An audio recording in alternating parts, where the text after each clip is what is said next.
ਵਾਲੀ ਜਿਹੜੀ ਲੜਕੀ ਆ ਰਿਫਿਊਜੀ ਸੀ ਜਿਸ ਨੂੰ ਸ਼ਾਰਲੇਟ ਨਾਰਥ ਕੈਰੋਲੀਨਾ ਦੇ ਵਿੱਚ ਚਾਕੂ ਮਾਰ ਕੇ ਮਾਰ ਦਿੱਤਾ ਗਿਆ ਆ। ਉਹਦੀ ਜਿਹੜੀ ਸਟੋਰੀ ਹੁਣ ਬਾਹਰ ਆਈ ਹੈਗੀ ਆ। ਕਹਿੰਦੇ ਪਈ ਉਹ ਯੂਕਰੇਨ ਦੇ ਵਿੱਚ ਤਾਂ ਬਚ ਗਈ, ਜਿਹੜੀ ਉੱਥੇ ਬੰਬਿੰਗ ਇੰਨੀ ਹੁੰਦੀ ਸੀਗੀ, ਪਰ ਇੱਥੇ ਜਦੋਂ ਉਹ ਟ੍ਰੇਨ ਦੇ ਵਿੱਚ ਇੱਕ ਜਗ੍ਹਾ ਜਾ ਰਹੀ ਸੀਗੀ ਆਪਣੇ ਕੰਮ ਦੇ ਉੱਤੇ, ਜਿੱਥੇ ਕਿ ਪੀਜ਼ਾ ਪਾਰਲਰ ਦੇ ਵਿੱਚ ਕੰਮ ਕਰਦੀ ਸੀ, ਤੇ ਲਾਈਟ ਟ੍ਰੇਨ ਦੇ ਵਿੱਚ ਤੇ ਇੱਕ ਪਿੱਛੇ ਬੈਠਾ ਜਿਹੜਾ ਪੈਸੰਜਰ ਸੀਗਾ ਉਸਨੇ ਉਹਦੇ ਚਾਕੂ ਮਾਰਿਆ ਤੇ ਜਿੱਥੇ ਉਹਦੀ ਜਿਹੜੀ ਮੌਤ ਹੋ ਗਈ। ਆਇਰਨਾ ਜਾਰੂਸਕਾ ਜੋ ਆ 28 ਸਾਲਾਂ ਦੀ, ਇਹ ਅਗਸਤ 28 ਨੂੰ ਜਾ ਰਹੀ ਸੀ ਇੱਕ ਲਾਈਟ ਟ੍ਰੇਨ ਦੇ ਵਿੱਚ। ਕਹਿੰਦੇ ਭਈ ਯੂਕਰੇਨ ਤੋਂ ਇੱਥੇ ਆ ਕੇ ਉਸਨੇ ਪੋਲੀਟੀਕਲ ਅਸਾਈਲਮ ਲਿਆ ਸੀ, ਯੂਕਰੇਨ ਦੇ ਵਿੱਚ ਬੰਬਿੰਗ ਤੋਂ ਬਚ ਗਈ ਸੀ। ਉੱਥੇ ਹੁਣ ਡਿਗਰੀ ਕੀਤੀ ਹੋਈ ਸੀ ਆਰਟ ਤੇ ਇੰਗਲਿਸ਼ ਦੀ, ਆਰਟ ਤੇ ਰੀਸਟੋਰੇਸ਼ਨ ਦੀ। ਇੱਥੇ ਉਹ ਕਾਲਜ ਦੇ ਵਿੱਚ ਕਲਾਸਾਂ ਵੀ ਲੈਂਦੀ ਸੀ ਤੇ ਨਾਲ ਦੀ ਨਾਲ ਪਾਰਟ ਟਾਈਮ ਜਿਹੜਾ ਆ ਕੰਮ ਵੀ ਕਰਦੀ ਸੀ। ਸੋ ਉਸ ਤੋਂ ਬਾਅਦ ਈਵਨ ਜਿਹੜੇ ਪ੍ਰੈਜ਼ੀਡੈਂਟ ਟਰੰਪ ਉਹਨਾਂ ਨੇ ਵੀ ਕਾਫੀ ਜਿਹੜੀਆਂ ਸਖਤ ਸਟੇਟਮੈਂਟ ਦਿੱਤੀਆਂ ਆ ਵੀ ਜਿਹੜੇ ਬੰਦੇ ਨੇ ਚਾਕੂ ਮਾਰਿਆ ਆ ਉਹਨੂੰ ਜਿਹੜੀ ਆ ਡੈਥ ਸੈਂਟੈਂਸ ਹੋਣੀ ਚਾਹੀਦੀ ਹੈਗੀ ਆ।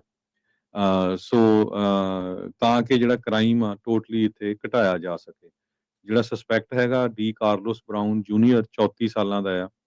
ਉਹ ਕਈ ਵਾਰੀ ਪਹਿਲਾਂ ਅਰੈਸਟ ਹੋ ਚੁੱਕਾ ਸੀ। ਪਹਿਲਾਂ ਵੀ ਉਸਨੇ ਕਿਸੇ ਨੂੰ ਮਾਰਨ ਦੀ ਕੋਸ਼ਿਸ਼ ਕੀਤੀ ਸੀ ਪਰ ਫਿਰ ਬਾਹਰ ਸੀਗਾ। ਸੋ ਇਸ ਜੋ ਲੇਡੀ ਆ ਇਹਦਾ ਵਿਚਾਰੀ ਦਾ ਕੋਈ ਕਿਸੇ ਨਾਲ ਲੈਣਾ ਦੇਣਾ ਨਹੀਂ ਸੀ, ਸਿਰਫ ਕੰਮ ਤੇ ਜਾ ਰਹੀ ਸੀ ਜਦੋਂ ਇਹਦੇ ਚਾਕੂ ਮਾਰ ਕੇ ਮਾਰ ਦਿੱਤਾ ਗਿਆ। ਜੀ ਬਿਲਕੁਲ। ਤੇ ਉਸ ਬੰਦੇ ਬਾਰੇ ਹੀ ਜਿਹੜਾ ਬਾਰ-ਬਾਰ ਹਰਜੋਤ ਸਿੰਘ ਜੀ ਦੱਸਿਆ ਜਾ ਰਿਹਾ ਵੀ ਉਹ ਬੰਦਾ ਕਿੰਨੀ ਵਾਰੀ ਅੰਦਰ ਗਿਆ ਸੀ, ਅੰਦਰੋਂ ਜਿਹੜਾ ਉਹ ਫਿਰ ਬਾਹਰ ਆਉਂਦਾ ਰਿਹਾ।